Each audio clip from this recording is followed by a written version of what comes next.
Hey guys, BJ and GameDay back for the last round of the year, round 25. It's been a long, hard season. Everyone's out of trades. Everyone's basically over it. You know, there's a few head-to-head finals, obviously, that everyone's keen on. But mate, last week, what happened? Don't want to talk about it. Don't want to talk about it. That bad?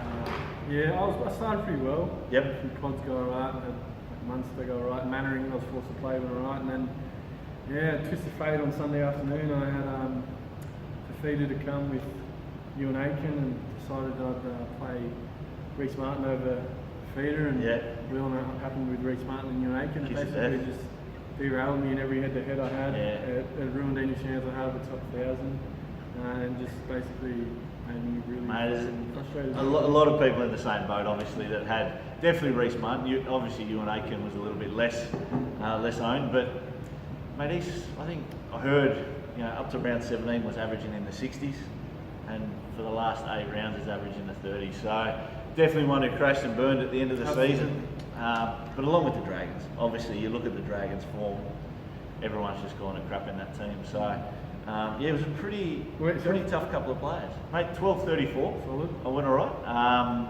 I'm in 3 leagues and I've made all 3 finals, so pretty happy with that. Edging on the top 1,000. I'm up to 1,091. So, oh mate, I can feel that key ring, mate. I can. But mate, one last big week I need. Facing Cam Coxall in the final of the head-to-head for the BJ League. He got over you last week. And interesting enough, me and Cam, we both scored the same score last week, 12-34. So, mate, if there was ever a flip of a coin final, it looks like this is it this week. So good luck to Cam. Well done.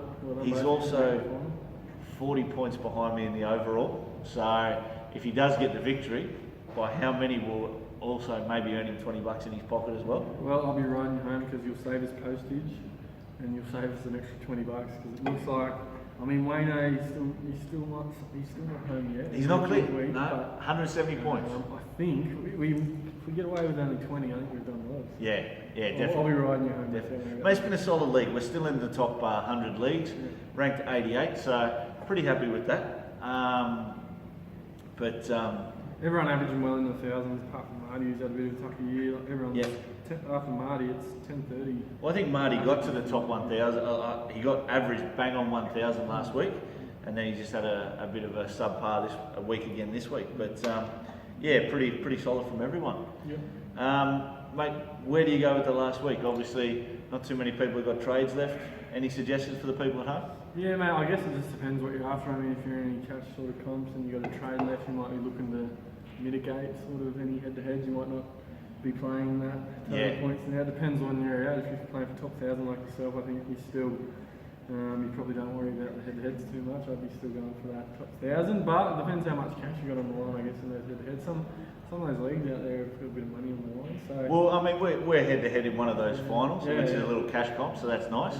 And I'm sort of tearing away out in front overall with there, which is, mate, your mate Tommy was he was doing cruising, and he's sort of choked up a bit the last couple of weeks. So form is temporary. That's right. Come round 25, who's on top? Yeah, so I think at this point, you're looking at Val Holmes last week, absolutely huge. He was hottest player in Supercoach by far. Very prosperous for those that had him. I think, if you're looking for that pod, I think. Mate, I went captain on him, and you just watched the points rack up. I thought he's had a solid first half. There was 45 there, and he just got better and better as the game went on. Interesting matchup this week against the Dogs. I think a lot of people have written the Dogs off, but they showed the last few weeks they're still going to cause some upsets. So it's an interesting match. Obviously, you have all the turmoil going on around Cronulla at the moment. Dean Pay's done a hell of a job with that team. Obviously, they started the season getting Kieran Foran in, and that didn't really go well. They haven't really had that stable halves combination. Lachlan Lewis, I don't think he's been that great, but he's just been solid.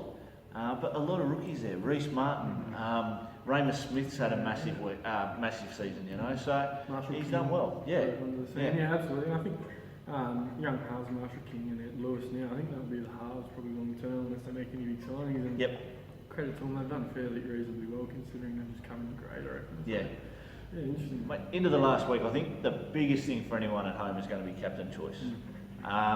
And the Vice, I think. And the Vice, the Vice is going to be huge. So obviously I captained Holmes last week, which was nice. I'm thinking similar to you. I think the Sharks and the Dogs on Sunday afternoon is going to be a little bit of a dogfight, pardon the pun, but I really think the Dogs are playing, they're probably the form team outside of the 8. Absolutely. Barring Canberra, of course, but mate, I'm probably going to go with Tamalolo as captain. The Cowboys there, Thurston's final game on the Gold Coast. The weather's going to be 25 degrees. Mate, we'll be up there. You'll be interested in something else rather than Supercoach that weekend. But, especially after the weekend. Yeah. So, mate, Tamalolo's who I'm looking at, and I'm probably just going to vice-captain Cookie. Cookie on Thursday night. The Tigers have got a good record against the Rabbits. I'll give them a fair chance to knock over the Rabbits, especially the form they're in. But Cookie's had a few quiet weeks, so he could be ready to bounce back just for finals. Yeah, and I think now the top 8's decided. Obviously, the Tigers now can't make it. Brisbane, I think it was Brisbane had to win to make sure of it. Or there's a few teams there now. There's two wins clear. Maybe they might turn off a little bit. Who knows? But yeah, I think I'm still sort of in the sniff for a couple of total points console in, so I'll be just layering up. I'll be going probably. I'll be looking at Adokar probably as a vice, and I still haven't really nailed who I'm going to go for the captain yet, but it'll be something loose. I think I know I'm still top 3,000 or whatever, but it hasn't been great at times. So I'm just at that point where I'm just going to layer up the last round of the season, and maybe I'll have a last little round of glory. Mate, we're talking about the last round of the season. Have you got 17 players? Because we've had a lot of injuries lately. Yeah. Well, I'm in a bit of strife now. I mean, Aitken's gone, Vunivalu hasn't been named, and my backups for Katoa and Olive, so I've got no centres. I'll be relying on Martin. If Cartwright gets named, I might get 17. If Martin doesn't play, I don't know. I can't see Martin backing up, but strange things have happened. I think they're still in contention in ISP. And that's the key, isn't it? He's run on the field the last couple of weeks. So. I think if they're trying to sort of salvage something there, I can't imagine they'd risk him, which is a bit of a pain. So I might actually, there's a very real possibility I'll only have 6 players. 8 or 10 years ago, I went for a grand final, and the Doggies won reserve grade, or whatever it was back then. And the old man and I, we ended up in the Canterbury Leagues Club afterwards. And these blokes were absolute lunatics. So it means something to win ISP, it's a big thing. So, mate, if Martin's healthy, I'd be sort of saving him for that. Yeah, and I think even if you win that competition, you play on grand final day in that Queensland versus New South Wales Cup sort of thing that they do. So it's a big spectacle if you do win that reserve grade comp. And I think they've got plenty of first grade experience in there. So I don't think they'll play him, and then as such, I think I'll be in a bit of strife this week. So I'm not happy there. I thought Vunivalu might get a run with it. Anyway, mate, I said last week that I had one trade left. I didn't use it, but I'm going to use it this week. I've lost Fitzgibbon this week. He's out. Obviously, the doubt around Martin.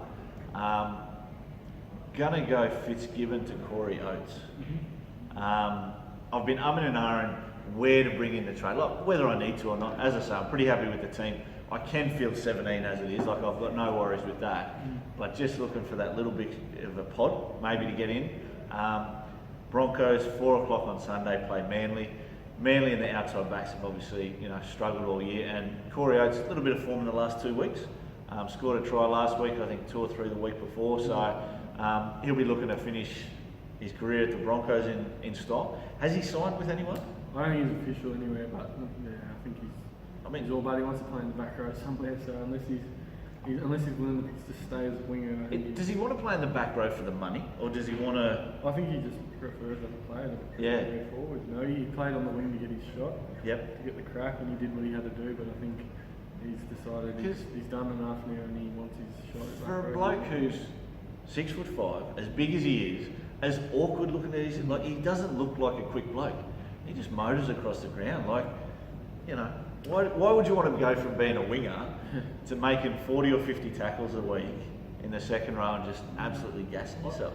I don't think he wouldn't be too bad at centre. You get a little bit of earlier ball, he's big range, the awkward thing. But maybe he does get more money somewhere else. I think he will get it if someone will throw the money at him, but we'll see what happens. That'll be interesting. Yeah, but I'm going to chuck him in. I'm going to rest Martin. I just think after that knee, I don't want to go near him. He could put 40 or 50 or 60 on. I think he's just going to have an average game against the Sharks. But the other one I'm going to leave out is Joe Stimson. He's my sort of 18th man, and he has been for the last few weeks. Solid player, but I looked at him during the season. His minutes are sort of inconsistent. So for me, he plays 81 week and then he plays 40. So just not too sure with that Bellamy factor. They've got 4 big props big forwards on the bench as well. Melbourne heading into finals. So I saw for Solomona is out though. I think that's caused a bit of a reshuffle. Has it? Yeah, Okay, so didn't know that. Yeah. He is out again this week. He was out last week, so I don't know what minutes he played on the weekend, but you might. Because he has been named to start in the back row. He has been named to start, yeah. But I hadn't had a close look at him. But then again, they named Hoffman in the 19 to 21, or how many numbers that is, 18 to 21. I mean, how he can even come back, like they were talking lucky for grand final day. So that's probably one thing. A lot of the injuries that have been going on, the guys have been coming back early. The medical staff are doing a lot of good jobs. Fucking Nathan Brownie, he probably they're disappointing. What we'll probably do next week, guys, is we'll go through obviously the buys of the year, things like that, the blokes like Kickow and such, but we'll go through the disappointments as well. So run through a few of those in the recap next week. Hopefully we'll be celebrating some head-to-head wins as well, and maybe that top 1,000 in the keyring. But guys, pretty short week this week. There's not much going on, mate. Anything more to add? No, I guess just any of those guys up there that you need to send anything to or pay anything, make sure you send an email through with your details through BJ. Yeah, Wayno at home, mate. I'm 170 behind, but I'm not entirely confident. So, mate, bjongameday@gmail.com. Send us through an email, mate, with your details, just so that we can get that straight through to you, buddy. And yeah, just thanks to everyone for supporting us throughout the year. It's been a big year and we've been pretty stable. I think we missed a couple of weeks there due to unforeseen circumstances, but we've been pretty solid. Hope you've enjoyed it and it's been enjoyable. Definitely. Cheers, guys.